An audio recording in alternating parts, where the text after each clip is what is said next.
Hello and welcome back to another video. In this video I have the new Axial SCX30s, the little truck that's had a lot of hype. The question is, does it live up to it? So let's get started. Now obviously the main thing about these little trucks are their size.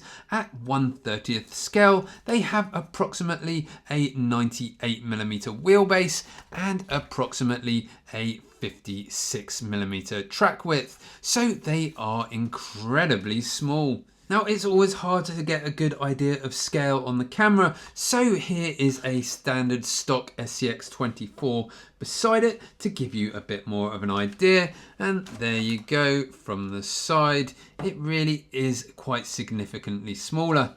What this means is a whole new world of crawling has just opened up, with new lines and courses everywhere you look that are more challenging than ever, whether it is climbing over tools on your desk or crawling across your kids' toys.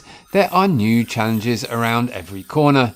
Now if it is wet and dark outside, it is not a problem for these little trucks. It won't take you long to find a new testing line somewhere around the house.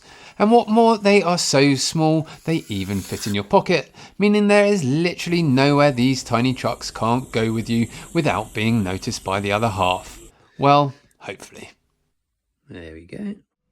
Now starting off with the wheels and tyres on the Ford Bronco, you get these, which are the Mickey Thompson Baja Boss, and they are, well, rather skinny, and that does limit the amount of grip that you can get. Now over on the Jeep you get these, which are the Yokohama Geolanders, and they are significantly wider compared to the Ford Bronco, and that does give a significant amount more grip. So at this stage it is one up for the Jeep. Now with the Jeep having all of those extra accessories on the roof, that centre of gravity is quite a lot higher than the Bronco, and it does like to topple over that bit sooner.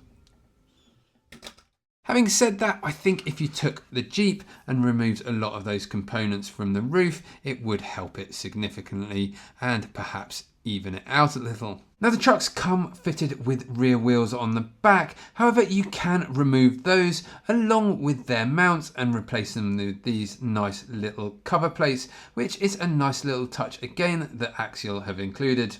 Now you may have also noticed the tow bars on the back. Now those I did make myself, and I will pop a little link to a video on that in the description. Now one other point to note on the Jeep is the front end.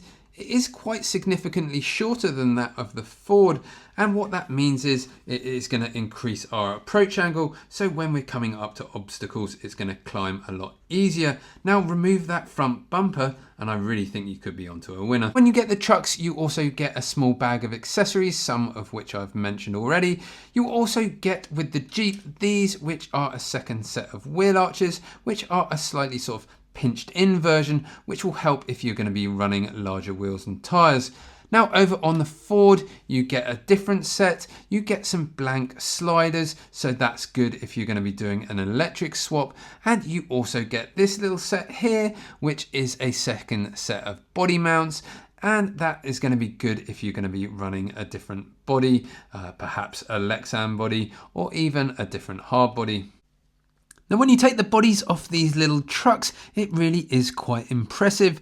Things like this new transmission with that flipped motor running across the chassis, I really think that is a great idea, and I'm pretty sure we will be seeing that on other vehicles very soon. And that tiny little servo with integrated servo mount, which keeps the servo as low as possible, is not something I've seen before on a truck either. Then you've got this one-piece chassis which has been designed to fit around all of the components, and what helps make this truck so compact. And one thing that has really impressed me with these trucks is their durability. We have given them a real good hammering over the last few weeks and we haven't had any issues at all, and they have taken falls from probably a lot higher up than they should have ever have been, and we have driven away from every single one of those without more than a little scratch. Now as I said at the start, these trucks did get a lot of hype on the internet when they were first released, and I think as far as it goes on styling and detail, they really do live up to that and they look absolutely fantastic. However, when it comes to performance, I'm not quite so sure. Now don't get me wrong, these trucks are by no means bad and they will surprise you from time to time in just what they can do. However, they also do have a habit of trying to catch you out. As I said before, they are a little top heavy and not all that stable. Now, one area where these trucks do very well, and that is with the descents, they seem to go down things that you wouldn't think possible. However, when you turn around to go back up, the trucks do feel rather light on the front end, and that is generally where you lose grip first. Now, I have to admit, when these trucks were first released, I really wasn't sure why we needed anything smaller than 1/24 scale. However, I think I have been converted, and these trucks, given the right spot, are a lot of fun indeed. Now, the aftermarket companies have jumped in hard and are releasing all sorts of upgrades for the trucks, and it is going to be very interesting to see where this scale goes in the future.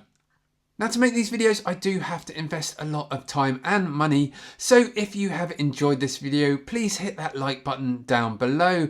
And if you want to see more content like this on the channel in the future, hit that subscribe button. It really does help me out.